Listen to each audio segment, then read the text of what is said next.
Bienvenue sur Azimut, le podcast de l'orientation. Bonjour Sophie, Bonjour. merci beaucoup d'avoir accepté l'invitation du podcast Azimut. Je suis ravie de pouvoir mettre en lumière les actions d'orientation de la région Auvergne-Rhône-Alpes et je vais peut-être commencer tout simplement par vous demander de vous présenter. Je suis conseillère régionale en Auvergne-Rhône-Alpes. En parallèle, j'ai également une activité d'enseignement. C'est la raison pour laquelle, lorsque j'ai été élue en 2015, je me suis toujours intéressée aux thématiques de l'apprentissage, de l'orientation, de l'éducation. Et c'est dans ce cadre-là que Laurent Wauquiez m'a confié la mission de présider depuis septembre 2021 maintenant l'agence Auvergne-Rhône-Alpes Orientation. Alors, qu'est-ce que fait cette agence Auvergne-Rhône-Alpes Orientation? Alors, suite à la loi pour la liberté de choisir son avenir professionnel, loi de 2018 que vous connaissez, on s'est interrogé sur la façon dont on allait aborder cette thématique de l'orientation, puisque c'était quelque chose d'assez nouveau pour les régions. Et on s'est tout de suite dit qu'il fallait qu'on traite ce sujet de manière partenariale et qu'on ne pouvait pas parler d'orientation si on n'y mêlait pas à la fois le monde éducatif et le monde professionnel. C'est la raison pour laquelle on s'est organisé sous forme associative, ce qui nous permettait d'avoir un conseil d'administration au sein duquel on a effectivement les représentants du monde éducatif. Mais le monde éducatif, c'est pas simplement l'éducation nationale. On a effectivement l'enseignement général, l'enseignement technologique, l'enseignement agricole, mais également des structures comme les maisons familiales rurales qui font un travail remarquable sur les territoires ruraux dans le cadre de la formation, les écoles de production également. Et puis donc, en parallèle, on sait qu'on forme des jeunes, pour qu'ils trouvent des débouchés, heu et donc pour mieux connaître ces débouchés, il fallait qu'on travaille aussi avec le monde économique. C'est la raison pour laquelle, au sein de notre structure, on a également les chambres de commerce, les chambres des métiers, et de l'artisanat, les représentants des branches professionnelles, des syndicats, professionnels comme le MEDEF. Donc l'objectif, c'était vraiment de mettre en relation le monde éducatif et le monde professionnel avec bien évidemment le monde institutionnel que nous représentons. Il y a également des représentations des départements au sein de l'agence. Quels sont les débouchés? Qu'est-ce que vous proposez concrètement pour les familles de votre région? Alors on a des outils assez classiques, comme l'ensemble des brochures qui auparavant étaient éditées par l'ONISEP. Alors on travaille en étroite collaboration également avec l'ONISEP qui nous fournit toute la base de données, hein. Mais c'est nous qui éditons maintenant tous les ouvrages tels que faire après la troisième, que faire après le bac, le guide de l'apprentissage. On a également, on aide financièrement certains forums locaux qui fait mieux découvrir les métiers. Et puis on a notre propre forum qui est le mondial des métiers qui s'est déroulé au mois de décembre, au début décembre 2021 et qui a lieu tous les ans. C'est l'occasion de réunir l'ensemble des branches professionnelles et de faire venir les collégiens, les lycéens de notre région pour mieux découvrir les métiers. Au mois de décembre, on a eu plus de 100 000 visiteurs sur notre mondial des métiers. Et puis parallèlement à ça, on a mis en place des outils assez innovants. Ça a d'abord été le bus de l'orientation qui a pu tout de même circuler même en période de Covid. Donc le bus de l'orientation, c'est un bus, j'imagine que tout le monde connaît l'émission de Jamie, C'est pas sorcier. Et donc c'est un bus qui est aménagé. Nous nous déplaçons dans les collèges, dans les lycées.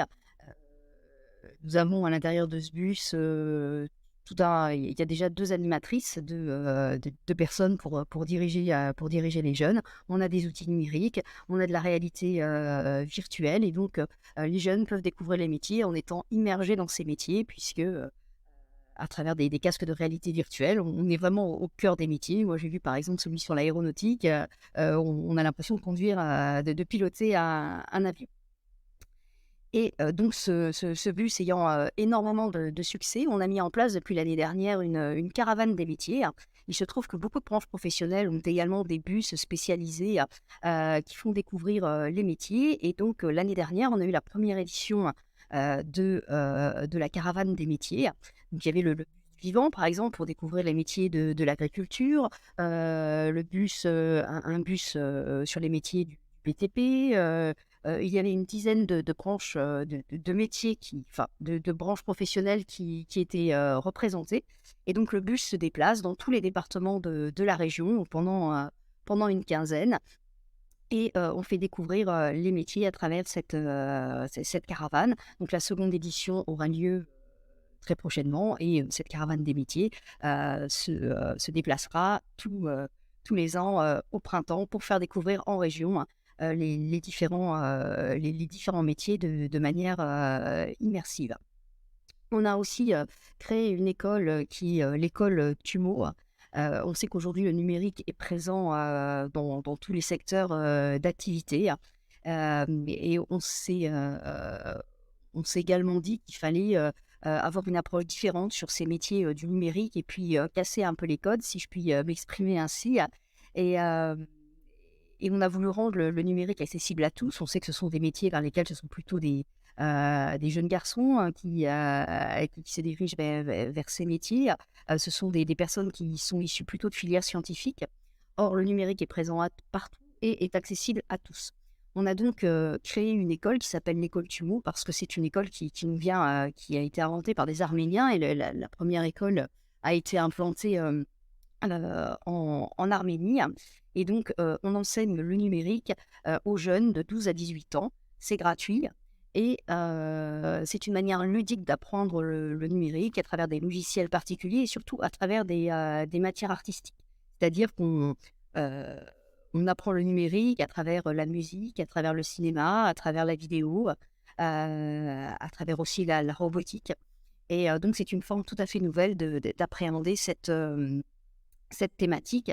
Et puis dans les outils également, nouveaux qu'on a mis en place, un nouveau site internet qu'on a inauguré sur le mondial des métiers, qui s'appelle Eureka, O pour orientation et Eureka bien évidemment, pour trouver sa voie et son orientation. Donc ce qui permet, aux jeunes, de pouvoir en fonction de leurs compétences, de leur appétence aussi, à pouvoir déterminer quels sont les secteurs qui sont le plus adaptés et enfin pouvoir les diriger, vers les formations, les plus adéquates et qui leur correspondent le mieux, bien évidemment, encore une fois, en fonction des besoins de notre bassin de vie qui est la région Auvergne-Rhône-Alpes. Très intéressant. Je reviens juste sur le parcours des caravanes des métiers. Oui. Est-ce que c'est simultané? Est-ce que les caravanes se déplacent simultanément ou est-ce qu'elles ont chacune leur circuit? Non, non, non, elles circulent, ensemble. C'était ça le côté original de la chose, c'était que tous les bus se déplacent ensemble. Donc, on a une douzaine de bus qui se déplacent, qui représentent les différentes, un grand nombre d'activités, professionnelles parce qu'on peut jamais être totalement exhaustif. On permet également, à des activités, qui ont une origine plus locale de se joindre à la caravane.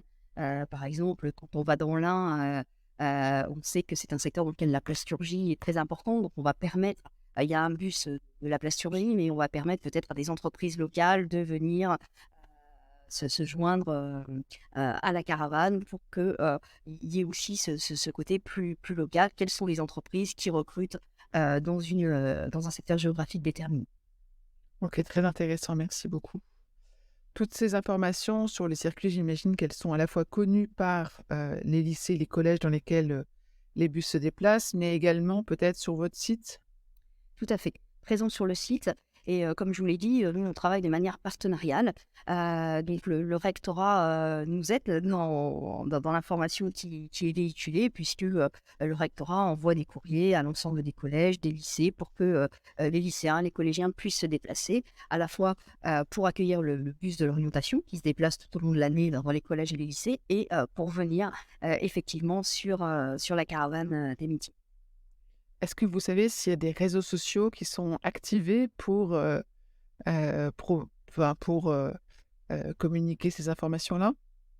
Tout à fait, donc nous sommes sur LinkedIn, où Auvergne-Rhône-Alpes Orientation, est présent, où on donne l'ensemble des informations, mais on est présent sur l'ensemble des réseaux sociaux, Facebook, Instagram, et cetera. Très bien. Est-ce qu'il y a une question que je ne vous ai pas posée à laquelle vous auriez bien aimé répondre?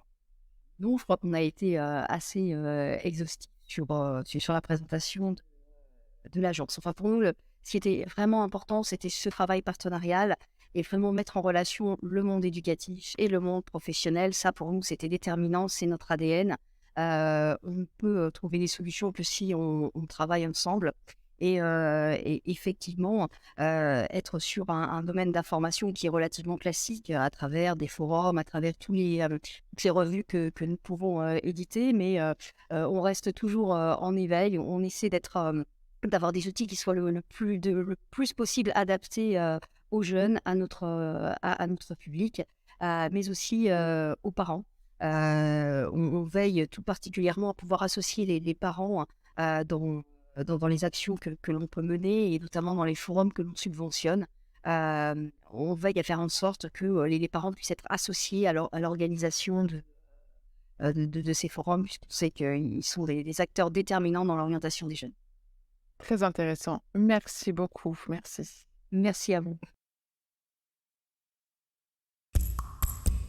Je vous retiens quelques instants de plus pour vous remercier de votre écoute fidèle.